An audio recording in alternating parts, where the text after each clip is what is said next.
let the bank be the bad guy sometimes. If we don't think you can close, you're going to be at the bottom of that stack, and you're also not going to get any sort of exclusivity. You got to prove to us you can potentially close. Sure. But if you're trying to maximize the value of your business, you kind of need to clean that stuff up. Kick the cousin off payroll who's been there doing nothing for 2 years. So step one is tell me your story, right? Yep. We want to hear how they started it, how they got into it, how they built it. Step two is every business owner has a price in their head.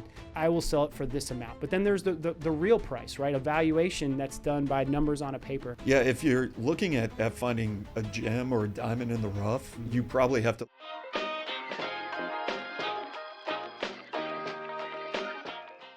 Welcome to SBA University. I got a special guest with me today, Jason Robertson of Nashville Business Brokers. Welcome to the podcast. Yeah, appreciate it. Excited to be here. Yeah, of course. Super excited to have you. You're somebody that has a very unique perspective. Normally I am talking about the financing element, so kind of from the buy side. You bring the perspective from the sales side.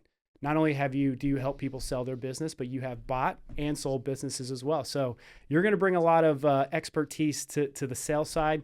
And I'm excited to kind of dig into that because like I said, I kind of touched on the financing side, but bringing you on will help on the sales side as well. So let's jump right in. Perfect. So let's talk about finding the business owner, right? The person that's looking to sell their business. Kind of what is your approach? Obviously, from a brokerage standpoint, kind of how do you get introduced or how do you find kind of people interested in selling their business? Yeah, so it's a lot of networking. It's local accountants, local attorneys. It's other business owners, which is by far the best referral source. Some of it is they see I'm selling a business, they own a similar one, and they want someone who has experience in the industry. They reach out on it. So there's a few different ways, but almost all of it is pounding the pavement, just building relationships, building that trust over time. Yeah. And then eventually, that owner will say, hey, let's have a conversation. I'm thinking about selling. Yeah. And there's that catchy, like the silver tsunami, right? All those baby boomers looking to sell their business. So I'm assuming a lot of it is kind of retirement age. Maybe the kids don't want to take over the business. Are you kind of coming into that a lot? Yeah, it's about half retirement age. Folks who are in their 60s, 70s. We even just sold one for a guy who was 84. Wow. Should have sold 20 years before, right? And relaxed a little bit, but he loved doing it. The other half are folks who are transitioning in life. So maybe they had kids, they can't put the time in anymore. Maybe they're moving across the country, or they want to do something different. I would say right down the middle, it's split right now. Yep. And obviously these business owners, the business is their baby, right? And you're kind of coming in, I'm sure some of them are tapped out, they're ready to retire. But ultimately, a lot of them have their fingerprints all over the business, right? Something they might have started at scratch, at zero. They've built it up to now it's a profitable business, has some longevity, and they're looking to sell. Kind of how does that first conversation go when you're kind of, when they're interested in selling their business, you're kind of sitting down and just kind of explaining kind of how it works and kind of, what should they expect in the process? Yeah, so step one is tell me your story, right? Yep. We want to hear how they started it, how they got into it, how they built it. Step two is what are you going to do after you sell? Making sure that they have a firm plan, making sure they know. And then it's walking through the business and saying, hey, listen, here's what people are going to look at. They're going to look at 3 years, going backwards. So let's talk about your last 3 years. All right, let's talk about what your role looks like in that transition. And we start looking at, all right, how is a buyer going to look at it? And so you start slowly introducing those topics to them of what it looks like when a buyer comes in and steps in, and how they will look at the business looking backwards. What's your team relationship like? Are those employees going to leave? Are they about to retire? Yep. And I just work through all those questions to understand, all right, here are the pros and cons if I were to buy this business. And is this seller ready? Are the financials in order? Are they emotionally ready? Yeah. It's the financials being ready is so important. I typically, when people are asking about, buying a business, usually say sellers typically need a couple of years because you really want to clean up the books. As a business owner, a lot of times you're working to kind of lower your tax liability, your taxable income, right? So you're running, things for the business. Maybe you're spending at such, so you're not going to have a big tax bill. But if you're trying to maximize the value of your business, you kind of need to clean that stuff up. Kick the cousin off payroll who's been there doing nothing for 2 years. So kind of that conversation, obviously the valuation part, right? Every business owner has a price in their head, I will sell it for this amount. But then there's the real price, right? A valuation that's done by numbers on a paper. Kind of tell me kind of that approach, kind of how you get to, hey, this is what I think this business is worth versus what is realistic. Yeah.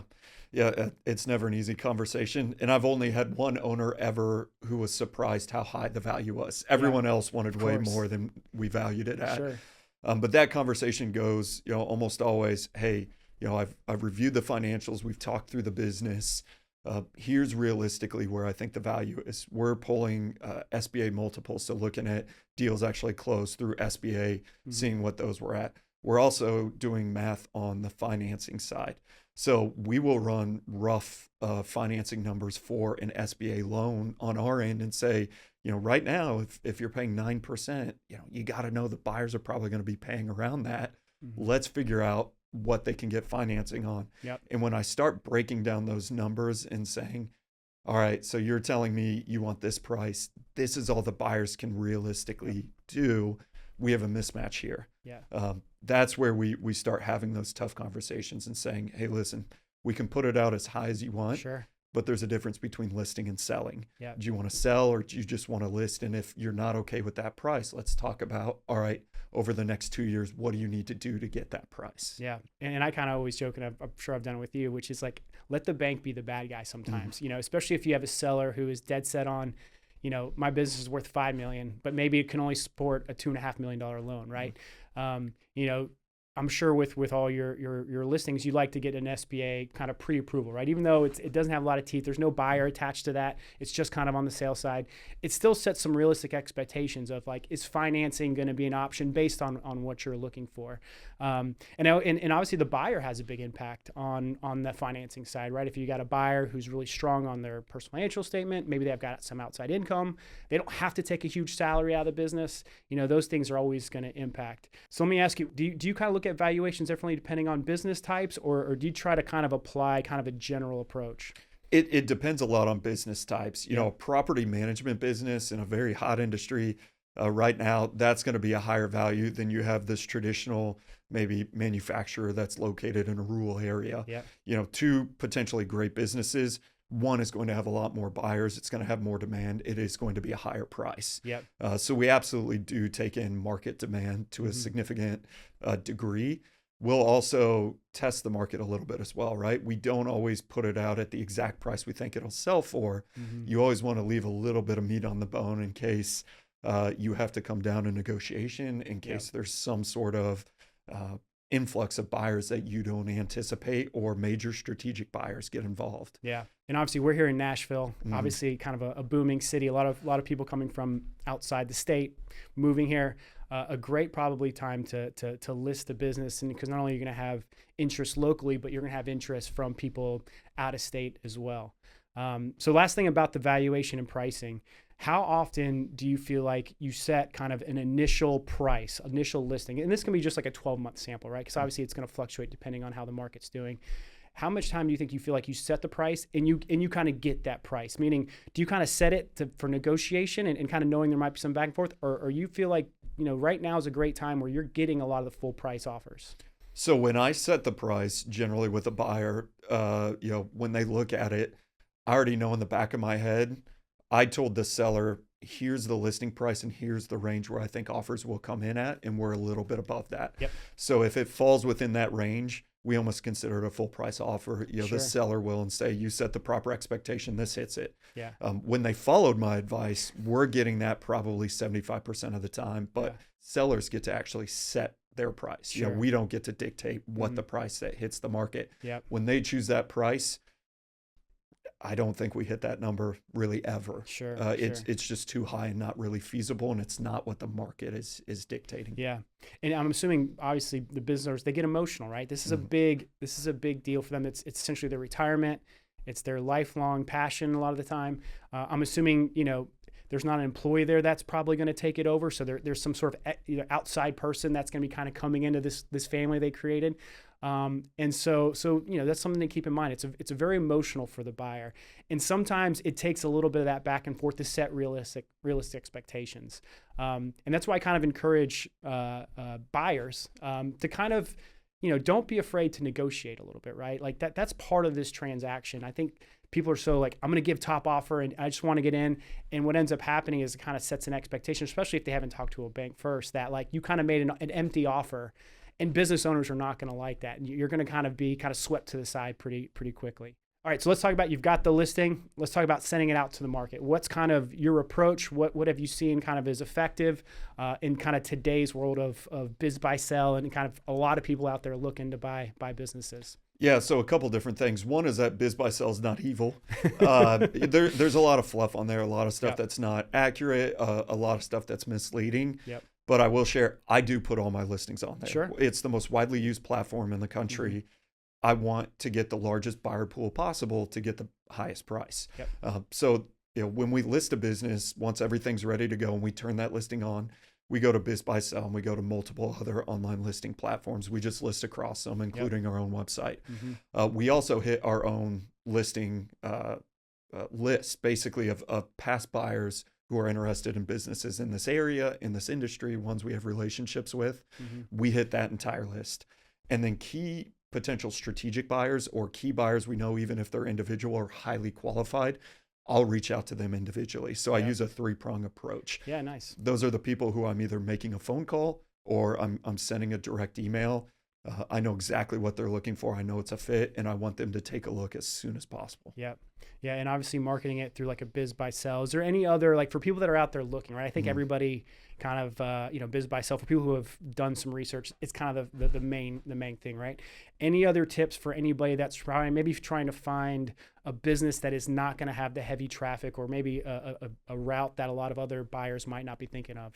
Yeah, if you're looking at finding a gem or a diamond in the rough, you probably have to look outside of a broker representing it. Yeah. If you're looking outside of that, you can find crazy stuff on things like Facebook Marketplace, on things like Craigslist, or if you're trying to self-source in a specific industry, get involved in industry groups in that area, tell lawyers, tell accountants, anyone you can, exactly what you're looking for. And that might come to you. Yeah. You just spread the word out. That's how you get that diamond in the rough, that one where the people don't have a broker and it's just you and the seller. Yeah. I don't get on Facebook very much, but I'm part of an acquisition kind of group. And so I just get alerts when people post things. And I'm always amazed about people posting their businesses for sale kind of through that stuff. So that's definitely one way to, I think as a buyer, if you're kind of going the well-trafficked, going the ways where everybody goes, naturally there could potentially be more competition. If you can find something that's, like through the website, right? Check, these brokerages can list some things there. Obviously you're going to list that outside as well, but just kind of open up your search and see if you can find something that potentially is a little bit, undervalued, because, potentially they don't have proper guidance on those deals.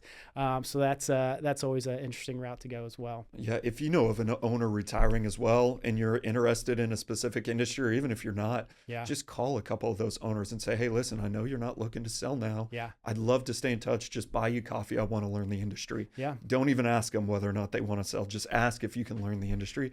Those guys want to share what they built. Yeah. And it's a great way to get your name out there. They all talk. Yeah, I love that. And, now more than ever, especially your background, your experience matters from getting financing on the buy side, right? SBA lenders love when you've got that direct industry experience. So if you're kind of working for someone else and you kind of know, like, man, if I had my own shop, that's kind of the dream, right? Like, kind of inquire at some of the shops in your area. Look for that business that's been around since 1975 and see if the owner is potentially interested in retiring soon, and just kind of start planting those seeds. I think you'd be amazed that kind of right now there's a lot of people that are looking to retire, if not soon, potentially in the next couple of years, that you can kind of already start a dialogue with. So that's that's a good point. All right, so let's talk about buyers, right? I kind of lump buyers into a few different I guess I could say like 3 to 4 categories. You've got your private equity buyer, right? We can talk a little about what that means. You've got your SBA, the person reliable on SBA financing, which in my opinion is probably your biggest pool of buyers, people that can get financing to buy it.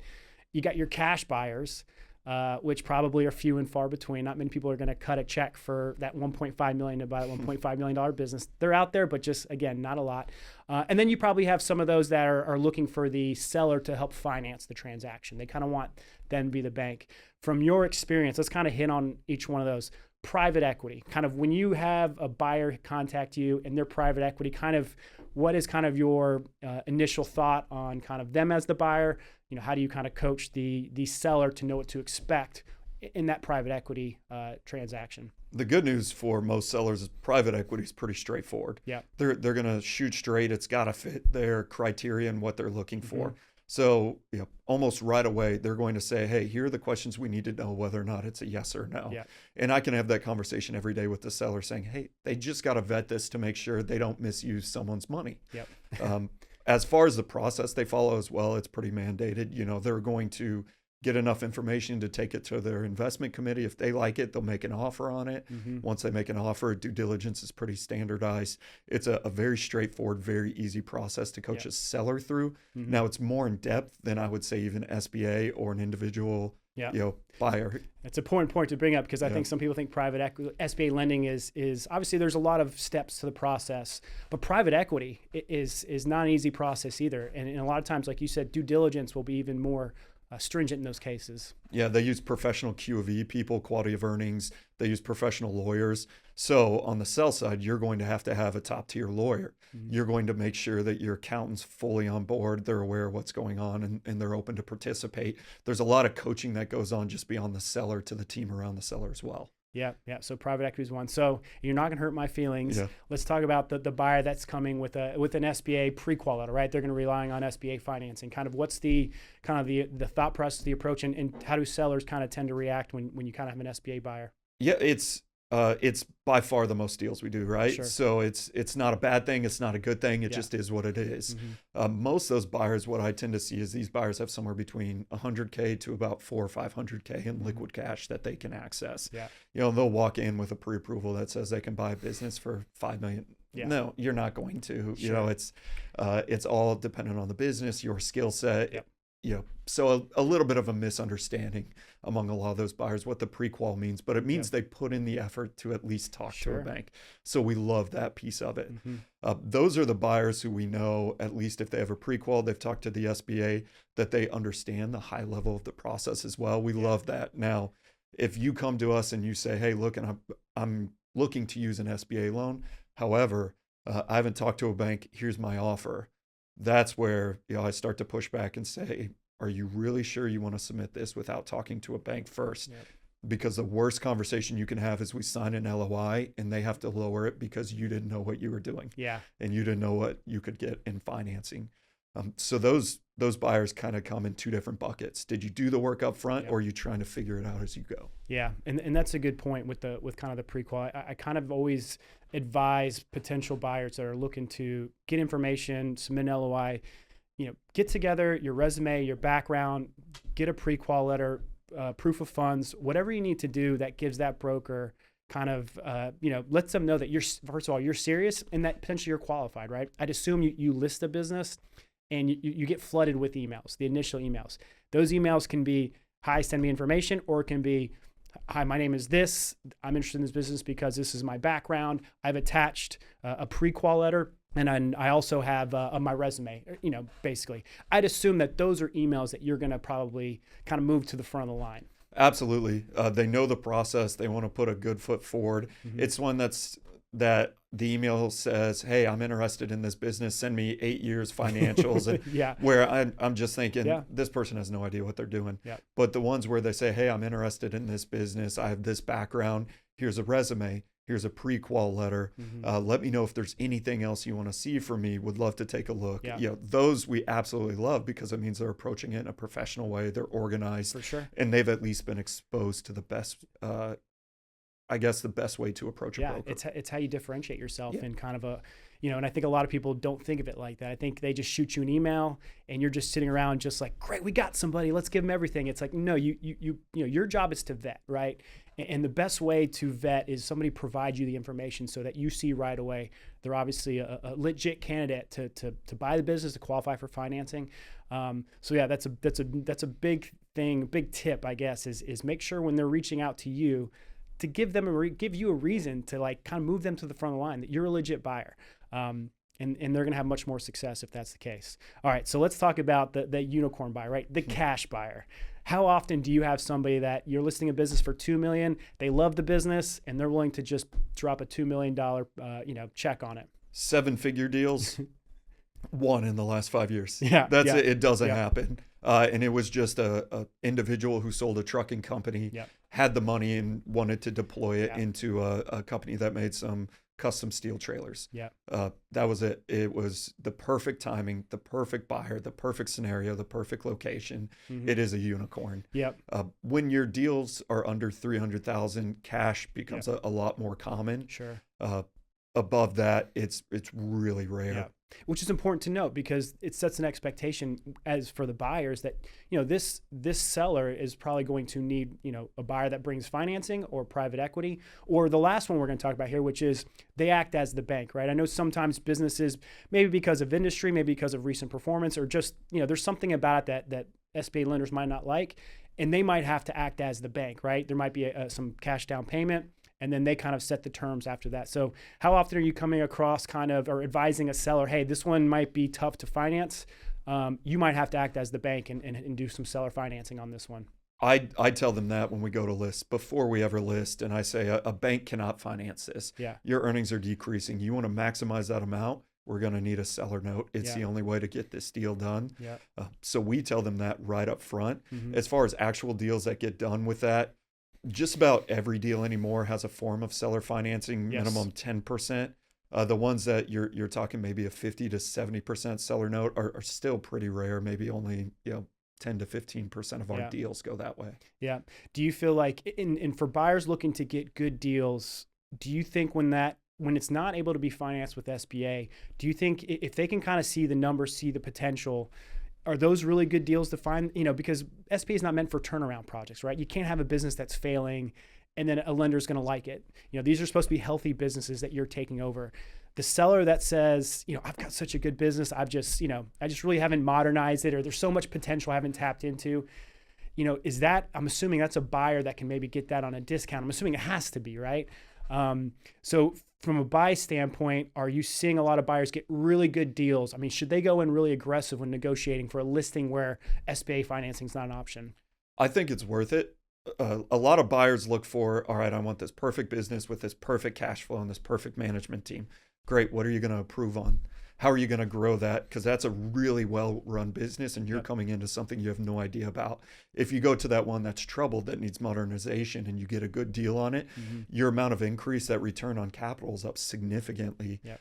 I'll share in the business I bought, it definitely was troubled. It wasn't one that you were going to get a loan on. Yeah. The personal bank account was the business bank account. It was all run as one. Oh, yeah. It was a disaster. There's no way a bank would touch this. But because of that, we got a deal. We knew the issues that they were running into. And that's why I went after it, because I knew my return on capital could be that much more significant in that deal. Yeah. All right. Business is listed. You've got some interested buyers. Let's say some offers, some LOIs are starting to come in, right? Obviously, you've got them kind of ranging from, potential full price offers or less, seller financing.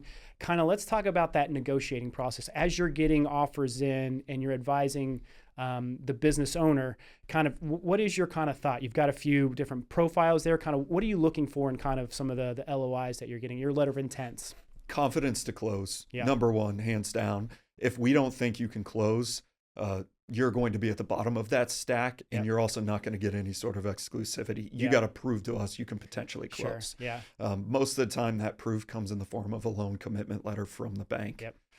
Outside of that, we're going to also look at just your access to capital. Sure. So if one buyer has $1 million available and one has 200,000, we can make up a lot of gaps with that $1 million buyer. Working capital, we have some more flexibility there. That 200,000 one may be already stretching themselves super thin. Yeah. We're also going to look at timing. So if one buyer is going to go get some sort of conventional loan very quickly, they're familiar with the process, or an SBA loan because it's expansion and they've done it before, obviously we're going to go with the experience at the top. If it's your first time as a buyer and there's experienced guys on the other end, you're going to have a hard time beating them out. Yeah. That's why you got to be more organized, more professional, and on top of it. Yeah.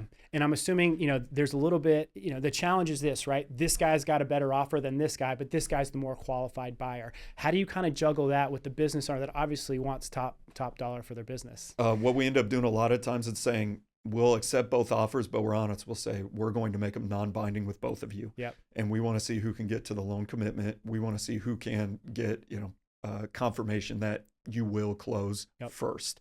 And that way we're still moving forward on both processes. Yes, it means, one of those buyers is going to miss out and they're going to put in a lot of work.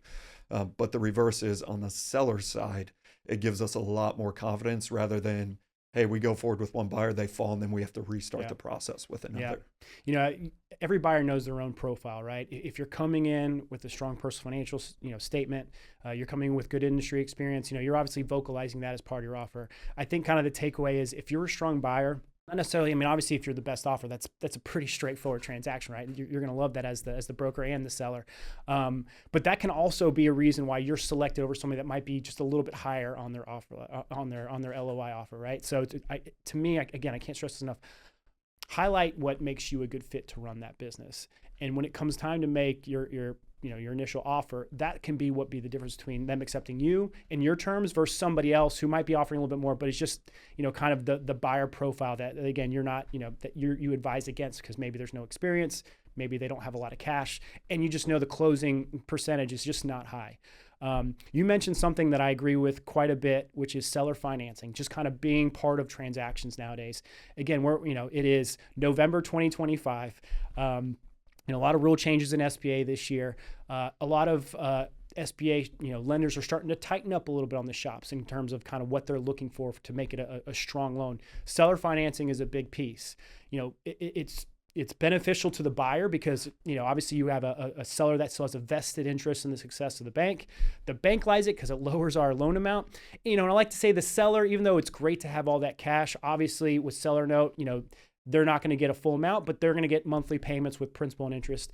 Kind of in your experience, how has that conversation gone when you tell a seller, hey, offering some seller financing can really kind of boost the chance of being able to get this deal closed sooner? Yep. For me, and I think for most good brokers, we tell them up front, listen, seller financing, expect it to be part of the deal. We don't do them without them unless it's very minimal. So we have that conversation up front. It's an expectation. We say expect somewhere at 10 to 20%. The other piece is one of the rules in any sort of deal is be happy with what you get at closing. And so when they're accepting an offer, I say, hey, assume tomorrow, the day after you sell, today's closing day, tomorrow they take over the business and they run it into the ground. Are you going to be happy with that 80 to 90% of what you got? If they say yes, we're okay with that offer. If they say no, all right, we're probably going to have a problem with this offer. We need to figure out a different way to structure it for you. Yeah, the seller financing piece, again, you're agreeing to a payment, amortization, a term. Most SBA lenders want it to be 10 years to match the SBA term. A lot of times you've got sellers that might be, you mentioned one, how old was the one? 83 years old? Yes. He might not want to wait 10 years to get paid. So obviously there's always some nuance to that. There is opportunity to refinance a seller's note after a couple years worth of payment. So sometimes they might not have to wait that long, but it should be something that, buyers shouldn't be intimidated to submit an offer with some seller financing, right? I think that's kind of the idea is, and brokers like yourself are doing a great job educating sellers. They should kind of expect it. So when they get it, it shouldn't be like this. Well, we never talked. I don't want to do this. So it's good to hear that there's not the pushback on that. No, not at all. Nearly every seller gets it. Nearly every buyer offers it now. It's just expected. Yeah. And when you're talking a multi-million-dollar transaction, 10%, you sold your business for $3 million, you got 2.7 at closing. Now you've got a nice little recurring income stream that's got a better interest rate than most savings accounts does. From a tax standpoint, there's benefits. So again, it's not as much as it is they're helping strengthen the transaction, like they're getting a pretty good deal out of this as well. So don't be intimidated to build that into your LOI. All right, so a couple other negotiation things, and I think are important. Working capital and accounts receivables, right? Most sellers, they sell their business, they're walking away with the cash in the accounts, and a lot of times they're walking away with the receivables. You can negotiate to keep some of that stuff in there. I think a lot of buyers don't know that. Kind of in your experience, kind of how does that situation tend to play out, and kind of what's been the reaction from sellers who maybe weren't expecting that, but then kind of now that's part of the negotiation? It really depends on if it's a stock sale versus asset sale, right? We go down the rabbit hole of saying, how are we going to structure this? That's one issue I run into. First-time buyers, new buyers, they don't know the difference between those two. You know, a stock sale, you're taking over everything. You're taking over their entity. You're taking over those bank accounts. You're probably going to get some cash left in the accounts. You're going to get the accounts receivable. You need to consider all of that. An asset sale where you're coming in and setting up your own LLC, that's where you start to negotiate. You're probably not going to get anything in their bank accounts, right? Because you're setting up your brand new ones. But that accounts receivable, they're not necessarily thinking about the money they're going to receive in the future. They're thinking about, what do I have in that bank account at closing? What am I getting at closing? Not what am I then going to collect down the line? You have an opportunity to recoup some of that money by saying, hey, go ahead and include AR. I'll give you a slightly higher price if you include that. And plus, it's such a weird dynamic post-close if the old owner has to go out and collect AR and you're still actively working with those customers, billing them new and collecting AR. So they're sending payments to two different, it creates a terrible customer experience. You don't want that. You want to work out those details. And obviously I've seen, you know, where the owner walks away with the AR, which by the way is fairly normal, right? I mean, if you can get AR, then I think that just makes it a stronger deal. And the new owners kind of, you know, they're having a panic attack because they've been owning this company for a few weeks. They've had to make payroll, rent, they've had to buy new inventory, and they're still waiting to receive some of their first kind of receivables, you know, coming in. So obviously something to keep in mind. Anything else from a negotiation standpoint? Obviously, there's some assets that come with it. Most people leave the equipment, you know, sometimes vehicles or personal vehicles, those tend not to come through. Anything else from a negotiation standpoint that maybe we haven't touched on or, you know, you would advise to kind of keep in mind as they're kind of going through this process? Yeah, we see a lot of, hey, here's the kitchen sink in the first offer, meaning, hey, we want seller financing, we want rollover equity, we want an earn out. And by the time you get to the end, the seller's only collecting 30% of the purchase price because you have all these crazy dynamics. You don't understand them. A lot of these sellers, especially the silver tsunami ones, you have to keep it simple. You're confusing them. We can't even fully explain. And if someone doesn't want to keep 20% or 10% of an entity that you're running, keep any sort of liability on that, they don't know you. They just met you during this process. So you always got to raise your emotional quotient and look at it from the seller's perspective, saying, am I being simple enough for them? Am I being straightforward? Don't make it complex. Make it easy. And try and put yourself in their shoes. If you do that, generally the offer is significantly better and significantly simpler. Yeah, that's a good point. Know who the seller profile is, right? You know, let's talk about sellers that, you know, because a lot of the sellers say, hey, I want to sell my business. Maybe they want the liquidity event, but they're not done working, right? And they might say that they're interested in kind of staying on. Now, obviously, if the SBA financing route is where the buyer goes, they're limited to how much they can help, right? 12 months has to be consulting. They can't be a W-2 employee. Do you come across sellers that are interested in, hey, I'm willing to sell 95% of my business. I'll retain 5% equity stake. You know, they have to guarantee the loan now. That was a change. But they're able to stay on, they're able to get that liquidity event. And a lot of times if the buyer is not as experienced, maybe that's a nice little addition to the application is the owner staying on. Have you come across sellers that are kind of open to this kind of relationship, or do you kind of feel like they kind of, you know, by the time they want to sell, they kind of want out? It's very few that will be open to that. And most of the time in structures like that, you tend to see more often those are the ones with a heavy down payment, seller financing, and the seller is going to stay on for a year or two to help you out just casually as part of that whole payment because they want to ensure that they get paid out on the seller financing. It does happen on those, but those deals are more rare.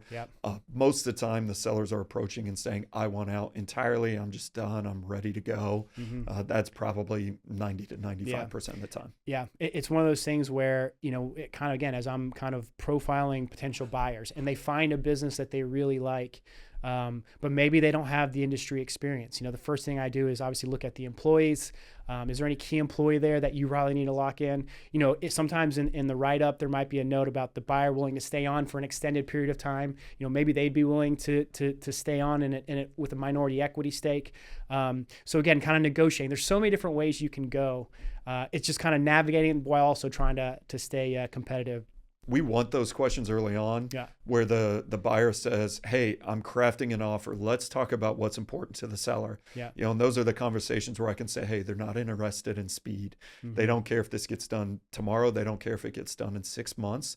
So because of that, you're probably going to have to stay at that high price. Or, hey, speed matters. You can make an aggressive offer. Or what does it look like post-close for their involvement? We want to have those conversations early on. So if you submit an offer before ever talking to us, most of the time it's going to be so far off base. Talk to us. We'll tell you exactly what the seller wants, and you can find a way to make it work within your structure. All right. So you've accepted an LOI, right? So we're obviously, potentially under a purchase agreement. The buyer has the green light to go full speed into underwriting. So obviously there's probably that, 2 to 4 week time frame where kind of the buyer is buyer's asking to collect some financials. On the sell side, you've got a business owner that's probably still potentially working. Are you guys just kind of sitting back, kind of waiting, kind of, what's going on as the buyer is trying to obtain finance? So we're going to kind of focus on that, on that side of it. So once the LOI is signed, the next step is we immediately say, anything you don't have that you need for due diligence, send us that list, right? And so the seller's focused on making sure he has all of those things, she has all those things, sending them over. And we're tracking that, actively pursuing it. On the other side, we're still sourcing new buyers as well. We're trying to make sure that if that, falls through, we have someone on the back burner. Throughout that process, at the same time due diligence is going on, we're starting that purchase agreement. So the buyer is expected to get us a draft of the purchase agreement pretty soon so we can review that. If a franchise is involved, if a lease assignment is involved, we're starting to gather the requirements on that and introduce the buyer to those folks. So buyer will be buried. They just get buried, especially if there's a lease and a franchise. The seller is starting to make connections and get word out to all those key folks. So it's a very heavy, very intense process, especially on the buyer.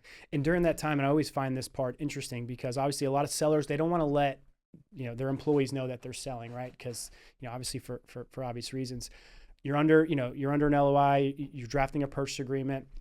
That they still kind of don't want to introduce the buyer, but obviously the buyer wants to know who's staying and who potentially is going. Kind of how does that part work? What have you seen kind of how they navigate around a buyer that maybe wants to really start digging into who the employees are, whether they're staying or going, and a seller who kind of wants to avoid introducing anybody just yet at that stage? It's very rare we allow any sort of introductions before closing unless it's a highly key employee. In those cases, you can make an offer contingent on the ability to get an employment agreement with those folks before the sale. But we want to know that you can at least get to the financing, and it's a pretty firm financing that as long as you get this, it'll go through. We're not going to make that introduction and then have to introduce that employee to 4 other people as each deal falls off. Beyond that, if it's low-level employees, you're just not going to meet them before the sale. It's too high of a risk. It's too big of an issue. If it leaks to customers, it's too big of a potential disruption to the business. So again, it's only really key employees that you can potentially meet, and you got to be ready with an employment offer when you meet them or shortly thereafter. Beyond that, no one finds out until closing day. So at that point, a lot of things moving, collecting financials, getting legal involved. Obviously, the seller, doing whatever they need to do to prep the business for sale. You got a buyer who's working with a lender. So on that note, obviously, a lender will come back usually one of a few scenarios, right? One is approval based on the terms that you agreed. Happy days, we move forward. Second is approval with maybe some covenants or some additional conditions, right? So they might say, hey, you applied, but we kind of want either more seller financing, more equity injection. At that point, when a buyer comes back to you and says, hey, listen, the bank likes the deal, but they want to adjust some of the terms, kind of how does that typically sit at that point? It's not a hard conversation. They say this is what the bank's willing to do, and I get that. Now, if it doesn't sound real, or if I think they're blowing smoke, I'd say, all right, let's set up a call with your lender and let's talk through it so I make sure I translate it properly. And if they crumble in that moment, I know they're lying. So you never want to lie in that scenario. If it's the truthful thing the bank needs, and you tell us, we'll go back to the seller and we'll try and work a way to make that happen. We don't want to start over the process with a new buyer, right? We all want to close this. Absolutely. So because of that, just be honest, be upfront. We'll work through it. 99% of the time, we find a way to still get that deal done with the bank's conditions. there's very few times where I think, it killed a deal. Yeah. And as an SBA lender, I would be happy to jump on that call, right? Because we all want the same thing. We all want to close. If hopefully my bank has said, we like this deal. If we could just tweak these couple things, we'll get you a commitment letter. Like, of course, I'm going to do whatever I can. And I think transparency is really key in that. So it's a great point to make about kind of getting everybody on the phone, and let's kind of hash this out. And then, of course, the reason why you still take from phone calls is if it gets declined, right? If it's just, for whatever reason, the deal didn't work, the buyer didn't work, obviously now you're kind of, now you're back on the street kind of entertaining offers. But I'm sure at that point you have kind of a list. And I think a lot of people that I work with that get kind of frustrated because they submit an LOI, they didn't get chosen, deals fall through. Kind of speak to that. Obviously, nobody wants a deal to fall through, but it happens, and people need to kind of, make sure you stay engaged with the broker. Kind of talk about kind of when that happens, what's the reaction on your end? Yeah, it sucks. But we'll talk about a deal that we looked at together, which is, a fitness center that I sold. 300 buyers, double-digit LOIs, and they were falling apart, and we had an issue with SBA lending requirements that basically negated a bunch of the revenue and a bunch of the cash flow, right? And so the deals were falling apart left and right because all these buyers got down the line. We weren't giving exclusivity, and the SBA all came back and said the same thing, even though each business development person outside of you told me incorrectly that they could still get it through. It sucks to start the process again. And so a lot of what we'll do is we will take multiple buyers through at the same time. It's how we negate it. Now, if you're private equity, you have a history of closing deals, and you have a track record within the industry already, we're probably going to give you exclusivity. If you're a strategic buyer and you own 5 of the other type of business, and this is going to be your 6th location, probably going to give you exclusivity because we know you know how to close. Outside of that, it's multiple buyers. So even if you put in an offer, you put in an LOI, and it falls apart, unfortunately, we have someone right behind you who's still working the deal. And you're going to have to be aware of that. We're open and honest. Hey, this is non-binding. We're going to work other ones at the same time. If you're a buyer and you truly fell in love with the business, it really crushed you that you didn't get it, just stay engaged with the broker, right? Continue to let them know, every couple of weeks, I'm still interested. If this thing falls through, I'll be ready to go.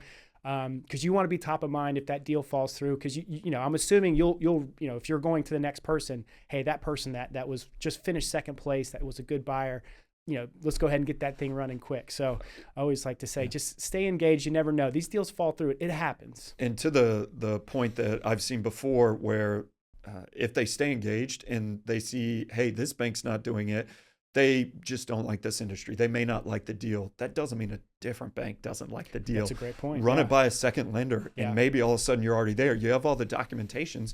Lenders can turn it around quick if they want a deal.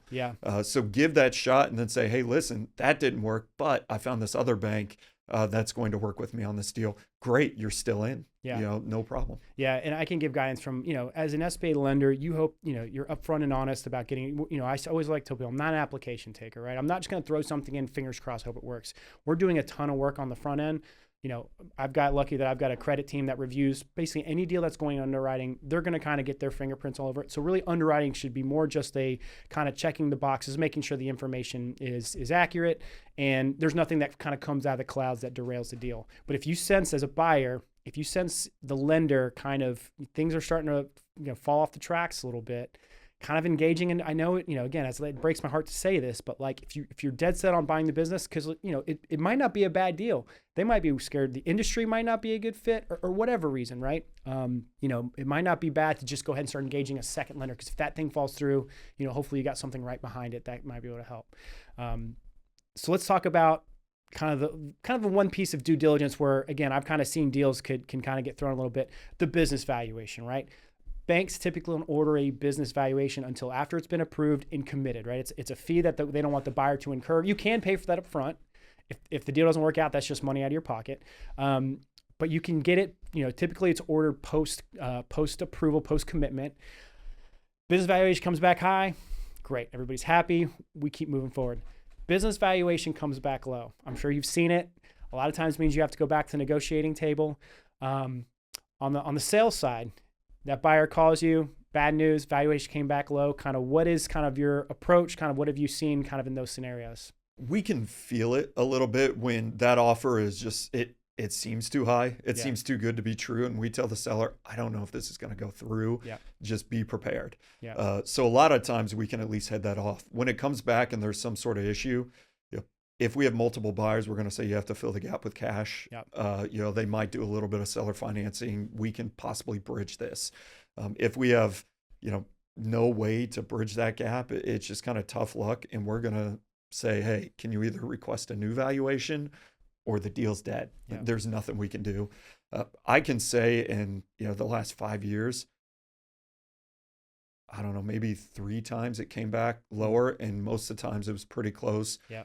Twice we were able to cover with cash once the deal fell apart because it was wildly different. Yeah. I don't know. I still don't fully understand why that one came back super low. Yeah. Maybe the guy had a bad day. Maybe the it's like a lady home had appraisal, a bad day. right? Like yeah. Everybody's had that experience. You got a home appraisal done. It came back low. They compared it to the house down the street, which didn't have the nice things, so it's an inexact science, but it happens, right? But again, at that point, you're pretty far down the road. Again, the idea of having to start all over again, some sellers might not care. They might say, I kind of have this price. I'm sticking to it. But also at that point, you might be just a couple weeks away from closing. And anytime anytime you start again from the beginning, you never know, right? You never know what could happen. The business, something could happen to the business that all of a sudden makes it not as anywhere near as valuable, right? You have a main client that all of a sudden, goes away.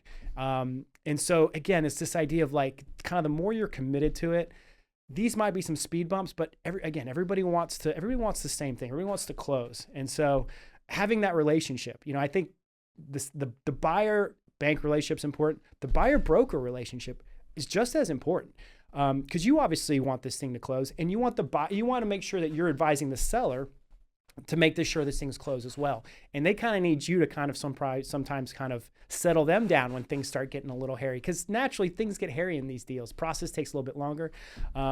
So that's important. Once you get that close, I'm assuming, everybody's just kind of ready for that thing to close. There's a book everyone should read. It's Never Split the Difference by Chris Voss, FBI negotiator. And his thought is you never make it adversarial. So if a buyer says, this is the only way it's going to work for me, we already have a problem. Yep. They say, this is what the bank told me, or this is what the valuation is coming back as. How do we make this work? Yep. Great. You approached it in the right way. Let me approach the seller and let's figure it out. Generally, I avoid live negotiations because too many emotions get into play.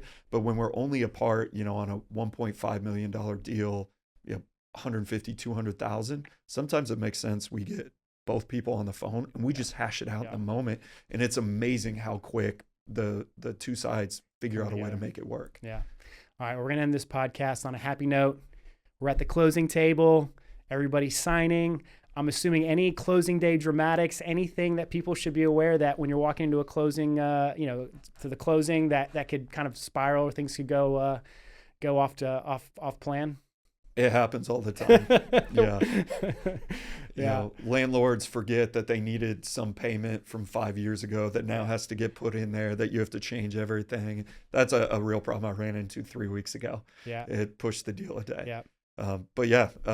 Once you get to that closing table and you sign, you're excited for about 2 minutes, then it's, oh crap, I just bought a business. Yeah. I got big stuff to do. Yeah, absolutely. It's definitely it's a celebration on a lot of parts, right? Yeah. It's a celebration on the business owner that had a business that first of all was able to sell, right? I mean, that's an amazing accomplishment to grow a business and have it that somebody else wants to buy it. Awesome for the buyer. Now, a lot of times now they're a business owner, right? They were kind of doing the corporate and now they're a business owner. And obviously you've got a broker who's worked super hard, a lender who, obviously we do what we get paid to do, which is help people buy businesses. But overall, always say the closing day is obviously my favorite. And any other kind of last tips? Have we missed anything? I think we've talked for quite some time. Yeah, the biggest thing is going back to that emotional IQ. Mm-hmm. If you come into the process knowing, hey, the seller is going to be emotional, they're going to have an attachment to their people, their things, and you approach it, in a nice, organized way, you're professional, you're prepared, you aren't a jerk. That's probably the biggest factor. It goes so much smoother. Yeah. Sellers sell to people they like. Brokers help buyers they like. It sounds wrong. It's human nature. The highest price doesn't matter as much as rapport. That's so awesome. Focus on building rapport. Focus on being professional organized, and you'll close deals far faster than people who aren't. Awesome. Jason, this was great, man. Appreciate you coming on. Yeah. We got another episode coming out as well. But until then, class dismiss. Amazing. Thanks. Thank you for watching this episode of SBA University. Hopefully you found this episode helpful. If you need to get a hold of me directly, I'll leave my email address down in the description. Be on the lookout as I will be releasing new lessons every week to help you in your SBA journey. Thanks.